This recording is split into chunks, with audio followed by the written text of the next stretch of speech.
Сәлеметсіз бе? 50-де 50 жинап жатырмыз. 30-40 миллион тұратын үйді есептеп беріңізші дейді. Сәлеметсіз бе? Жақсы сұрақ. Егер де сіз екінші нарықтан алатын болсаңыз, ОП-ға байланысты ОП-5-ті жеткізетін болсаңыз, сонда сіздің ай сайынғы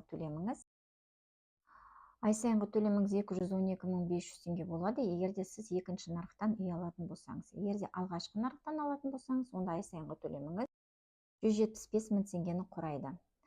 Ал егер де 40 миллион теңгені үйін алатын болсаңыз, ай сайынғы төлем екінші нарық бойынша 283.333 теңгені құрайды. Алғашқы нарық бойынша 233.333 теңгені құрайды. Егер де алғашқы нарықтан алатын болсаңыз, 50-де 50-мен міндетті түрде табысты растауға тура келеді, өйткені сіз аралық займмен аласыз. Бірақ бұл аралық займ сізде үнемі бола бермейді, яғни деген сөз сіздің мына